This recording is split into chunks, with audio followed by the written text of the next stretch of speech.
Welcome back সবাইকে।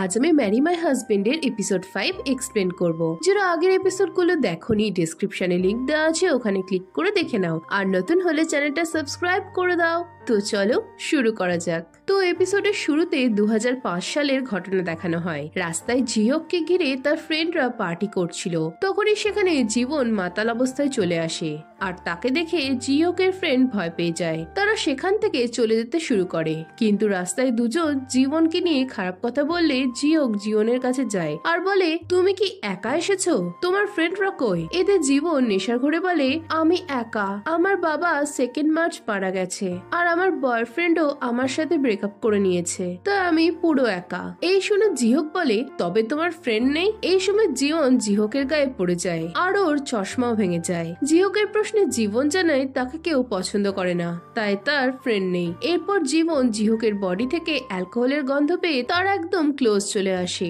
আর জিহকের জামায় কামড় বসায়। এসব দেখে জিহক তাকে সরাতে গেলে জীবন তাকে দেখার চেষ্টা করে, কিন্তু চশমা না থাকার জন্য সবকিছু ঝাপসা দেখে। পরের সিনে জিহক আর জীবন মাঠে বসে থাকে।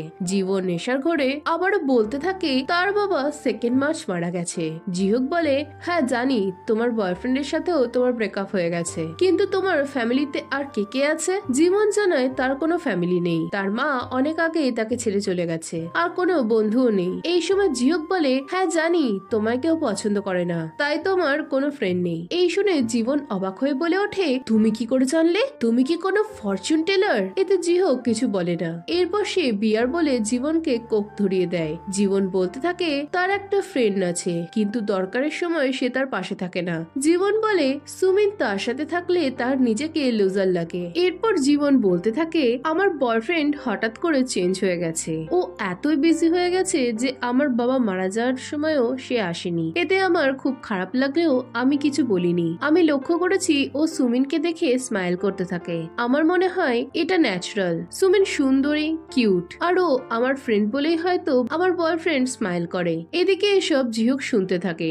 জীবন বলে, সুমিন অনেক সুন্দরী, তাই ওর পাশে দাঁড়ালে আমার নিজেকে লুজার বলে মনে হয়। জিহক বলে, ও যদি তোমাকে এটা ফিল করায় তার মানে ও তোমার রিয়েল ফ্রেন্ড না। এরপর জীবন বলে, তুমি কি জানো ফ্যামিলি না থাকলে কেমন মনে হয়? মনে হয় তুমি যেন একটা নৌকায় আছো। বাবা মারা যাওয়ার পর আমার অবস্থাটা এমনই হয়েছে, কিন্তু আমি স্থির থাকতে চাই, আর সুমিন সে হেল্পটাই করে। এসব শুনে জিহক বলে, আমিও তবে লুজার। আমার মা 15 বছর আগে মারা যায়। এরপর বাবা সেকেন্ড বিয়ে করে আর তার বাচ্চাও হয়। সবাই আমাকে ভালোবাসলেও আমার সব অদ্ভুত লাগে। এই শুনে জীবন বলে, তুমি সত্যিই লুজার। এতে জিহক অবাক হলে জীবন বলে, তোমার মার ব্যাপারটা স্যাড হলেও তোমার বাবা তো ভালো আছে। আমার বাবা যদি এটা করতো তবে হয়তো বাবা বেঁচে থাকতো। এই শুনে জিহক জীবনকে কমফোর্ট করে। এরপর তারা সারা রাত ওখানেই ঘুমোয়। সকালে চোখ খুলে জিহক দেখে জীবন চলে গেছে। এতে তার মন খারাপ হয়ে যায়। নেক্সট সিনে সে তার ফ্রেন্ডদের সাথে ক্যারাটে প্র্যাকটিস করে আর জিতে যায়। বাইরে এলে জিহক দেখে জীবন কাউকে বলছে, আমি ঘুম থেকে উঠে দেখলাম একটা বয়স্ক লোকেদের মতো দেখতে ছেলে আমার পাশে শুয়ে নাক ডাকছে। লোকটা অনেক অদ্ভুত, ও কেন একটা ড্রাঙ্কেন গার্লের সাথে এটা করলো? তবে আমাকেও গ্রিপে আসতে হবে। এদিকে এসব শুনে জিহক তার ভুল ভাঙাতে যায়, কিন্তু জীবনের কথায় তার হাসি পায়। পরের সিনে জিহক বুঝতে পারে জীবন আসলে একটা বিড়ালের বাচ্চার সাথে কথা বলছিল। সে তার ফ্রেন্ডদের বলে, আচ্ছা আমি কি বয়স্ক লোকেদের মতো দেখতে? এতে তারা কিছু না বলে চলে যায়। এরপর থেকে জিহক প্রতিদিন কলেজে জীবনকে বিড়ালকে খাবার খাওয়াতে দেখতো। এই দেখে সেও বিড়ালের জন্য খাবার আনতো। এভাবেই তাদের লাইফ কেটে যাচ্ছিল। এখানে ব্যাকগ্রাউন্ডে জিহক বলতে থাকে, আমার কাছে অনেক চান্স ছিল, কিন্তু আমি চান্সগুলো কাজে লাগাইনি। এরপর দেখা যায় 2011-তে জিহক কোম্পানিতে আবারও জীবনকে দেখে। তাকে আর পার্ককে একসাথে দেখে জিহক কিছু বলে না। এখানে ব্যাকগ্রাউন্ডে জিহক বলতে থাকে, আমার কাছে এবারও সুযোগ ছিল, কিন্তু আমি তাও কাজে লাগাইনি। এই সময় জিহক 19 এপ্রিল 2013-তে জেগে ওঠে আর বলে, এবার আর আমি কোনো সুযোগ ছাড়বো না। পরের সিনে জিহক নতুন লুকে অফিসে আসলে তাকে দেখে সকলে হাঁ হয়ে যায়। সে জীবনকে বলে, আমি এবার থেকে বেটার ফিল করছি। এই শুনে জীবন স্মাইল করলে পার্ক ব্যাপারটা লক্ষ্য করে আর এসবে সুমিনও হাঁ হয়ে যায়। এদিকে পার্ক এসব সহ্য করতে না পেরে জীবনকে আড়ালে নিয়ে গিয়ে বলে, তোমাকে বলেছিলাম না ও তোমাকে লাইক করে। এতে জীবন জানায় সে ভুল ভুল ভাবছে, জিহোকের গার্লফ্রেন্ড আছে। কিন্তু পার্ক এসব শোনে না। সে বলে সব ছেলেরাই চিটার হয়, গার্লফ্রেন্ড কেন, ওয়াইফ থাকলেও ছেলেরা চিট করে। এদিকে এসব শুনে জীবনের হাসি পায়। সে বলে তুমিও কি তাহলে আমার সাথে চিট করবে? এই শুনে পার্ক চুপ হয়ে যায়। জীবন হেসে বলে আমি ভেবেছিলাম সব ছেলেরাই তোমার মতন। পার্ক বলে আমি আলাদা, তাই আমি তোমায় কেয়ারফুল থাকতে বলছি। এতে জীবন স্মাইল করে হ্যাঁ বলে। এই সময় মিস ইয়াং জীবনকে ডাকলে জীবন চলে যায়। আর পার্ক জীবনকে দেখতে দেখতে ভাবে জীবন অনেক অদ্ভুত হয়ে গেছে, কিন্তু অনেক সুন্দরও হয়েছে। এই বলে হাসতে থাকলে তখনই সেখানে সুমিন চলে আসে আর তাকে দেখে সে পালিয়ে যায়। পরের সিনে অফিসের সব মেয়েরা জিহোকের নতুন লুকের জন্য তার উপর ক্রাশ খেয়েছিল। অন্যদিকে জিহোকের পরিবর্তনে দাদুও চিন্তায় ছিল। রয় জেন্টালের স্টকস বিক্রি না করে রেখে দেওয়ার মানে দাদু বুঝতে পারছিলেন না, তাই সে তার সেক্রেটারিকে এসবের উপর নজর রাখতে বলে। এদিকে জিহোক বলতে থাকে যদি কিছু বদলে যায় তাহলে যেটা পাস্টে প্রবলেম ছিল না সেটা এখন প্রবলেম হয়ে যায়। অন্যদিকে সকলকে জিহোকের ব্যাপারে আলোচনা করতে দেখে জীবন বলে আমরা তিনজনই কেবল এসব থেকে দূরে আছি। মিস ইয়াং জানায় সে বিবাহিত আর তার বাচ্চা রয়েছে, তাই এসব তার মাথায় আসে না। হুই জানায় জিহোক তার টাইপের না। এই শুনে জীবন ভাবে মানুষেরা হয়তো ডেট করার পরই বোঝে তার পার্টনার তার টাইপের না। এরপর মিস ইয়াং তাদের প্রজেক্টের ব্যাপারে আলোচনা করতে থাকে। সেই সময় সুমিন সেখানে চলে এলে সকলে চুপ হয়ে যায়। সুমিন বলতে থাকে জানো জীবন সিওলের কলেজে ভর্তি হলে আমি অনেক আপসেট হয়ে গেছিলাম। কলেজে ও কোনো ফ্রেন্ড বানাতে পারেনি, তাই ও সারাদিন লাইব্রেরিতেই কাটাতো। তাই আমি প্রতি সপ্তাহে কষ্ট করে বুসান থেকে সিওল এসে 3 দিন করে জীবনের সাথে সময় কাটিয়ে যেতাম। এই শুনে হুই বলে ওঠে ও তার জন্য কি জীবন কোনো ফ্রেন্ড বানাতে পারেনি? তুমি উইকেন্ডে আসলে ও তো অন্য কাউকে সময় দিতে পারতো না। এই সময় বস সেখানে এসে জীবনকে তার গাড়ি পার্ক করতে বলে। জীবন পার্কিং লটে গিয়ে গাড়িতে লাথি মারতে যায়, কিন্তু তার মনে হয় এতে গাড়িটার কোনো দোষ নেই। গাড়ি পার্ক করে অফিসে যাওয়ার সময় জীবনের মনে পড়ে লিফটের বাইরে সুমিন তাকে কমফোর্ট করার জন্য দাঁড়িয়ে থাকবে। সে বোঝাবে যে সুমিন সব সময় তার পাশে আছে। এরপর লিফট থেকে বেরিয়ে জীবন সুমিনকে দেখতে পায়। সুমিন তাকে কমফোর্ট করার চেষ্টা করে।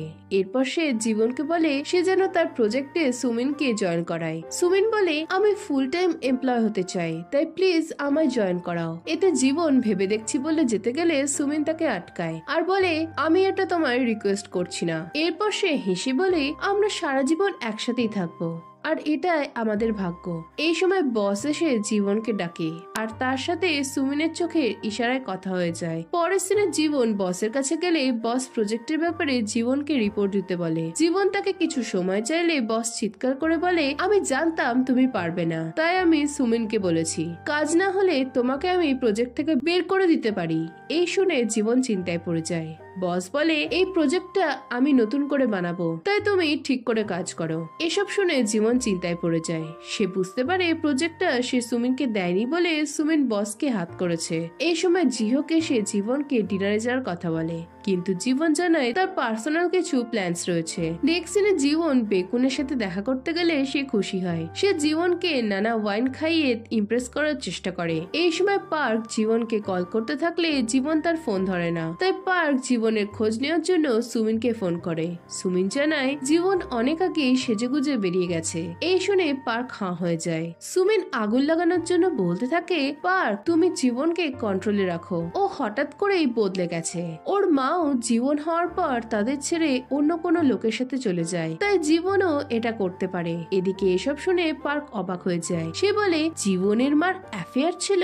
সুমিন আরো আগুন লাগানোর জন্য বলে ও তুমি জানতে না না, আমি ভাবলাম তুমি হয়তো এসব জানো। তুমি একটা কাজ করো, এসব ভুলে যাও, প্রিটেন্ড করো তুমি এসব জানো না। আর কারোর সাথে অ্যাফেয়ার থাকাতে তো আর জেনেটিক্স না, তাই তুমি চিন্তা করো না। এদিকে এসব শুনে পার্ক রেগে যায়। সুমিন বলে আমি জানি তুমি অনেক ভালো, চিন্তা করো না, জীবন হয়তো কাজেই গেছে। এই বলে ফোন রেখে সুমিন হাসতে থাকে।